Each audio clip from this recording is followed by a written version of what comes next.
নমস্কার বন্ধুরা, রাজ কিচেনে সবাইকে স্বাগত জানাই। তো বন্ধুরা, আজকের আমার রেসিপি আর মাছের কারি। তো আর মাছ বানানোর জন্য এখানে আমি নিয়ে নিয়েছি আর মাছের দাগা। তো আমি আগে থেকেই একটু নুন, লঙ্কার গুঁড়ো আর হলুদের গুঁড়ো 10 মিনিট আগে মিশিয়ে রেখে দিয়েছি। আর এখানে নিয়ে নিয়েছি টমেটো বাটা, আর এখানে নিয়ে নিয়েছি কাঁচা লঙ্কা আর পেঁয়াজ বাটা। আর মশলার এখানে নিয়ে নিয়েছি গোটা গরম মশলা, এলাচ একটা, এলাচ দুটো, আর একটা লবঙ্গ, আর একটু দারচিনি, 3টে শুকনো লঙ্কা, 3টে তেজপাতা। এখানে নুন, লঙ্কা আর অল্প পরিমাণে চিনির গুঁড়ো নিয়েছি। আর এখানে নিয়েছি আদা রসুনের পেস্ট। তো এটা মশলাটা মিশিয়ে রেখেছি। আর ভাজার আগে আমি ওপর দিয়ে অল্প করে সর্ষের তেল দিয়ে দেব, যাতে না মাছটা ফাটে। আর অল্প তেলে ভাজতে হবে মাছটা, তাহলে আর ফাটবে না। এরকমভাবে একটু মিশিয়ে নেব। তেলে কড়া বসিয়ে দিয়েছি, কড়াটা গরম হওয়ার জন্য। আর এখানে দিয়ে দিচ্ছি অল্প পরিমাণে সর্ষের তেল মাছগুলোকে ভাজার জন্য। তো আমার এখানে তেলটা গরম হয়ে গেছে, মাছগুলোকে এক এক করে দিয়ে দেব। মাছগুলোকে আমি এক এক করে ভেজে নিয়েছি। মাছগুলো ভেজে আমি তুলে নিয়েছি একটা প্লেটের মধ্যে। ওই তেলের মধ্যে দিয়ে দেবো গোটা গরম মশলা, তেজপাতা, শুকনো লঙ্কা দিয়ে একটু নাড়াচাড়া করে নেব।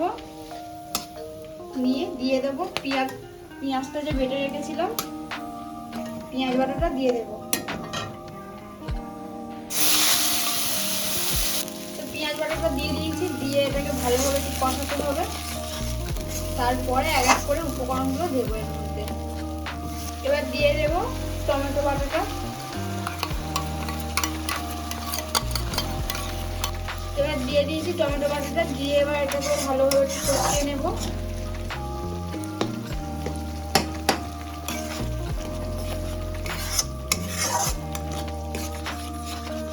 এবার দিয়ে দেবো আদা রসুন বাটাটা,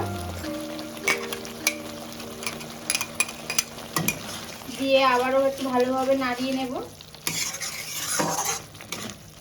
ফুটতে শুরু করে দিয়েছে। এখানে আমি নিয়ে নিয়েছি 1.5 চামচ হলুদ গুঁড়ো আর 1 চামচ লঙ্কার গুঁড়ো, অল্প পরিমাণে লবণ আর অল্প পরিমাণে চিনি। সব মশলাগুলোকে আমি এবার দিয়ে দেব। নুনটা বুঝে শুনেই দিতে হবে, যেহেতু মাছে আমি নুন আগে থাকতে মিশিয়ে রেখেছিলাম। এবার এটাকে ভালোভাবে একটু নাড়িয়ে চাড়িয়ে এটাকে কষাবো।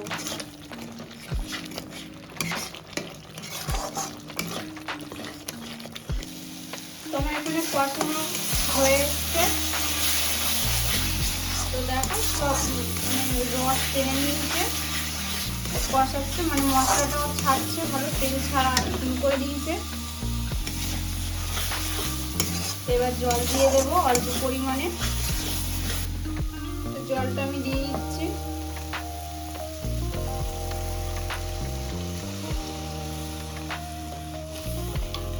মাছ অনুযায়ী জল দিতে হবে, বেশি জল দিলে মাছগুলো সব ঘেঁটে যেতে পারে।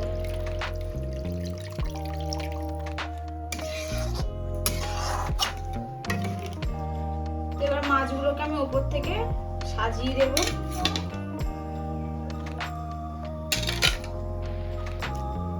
তোমার এখানে মাছের কারি রেডি।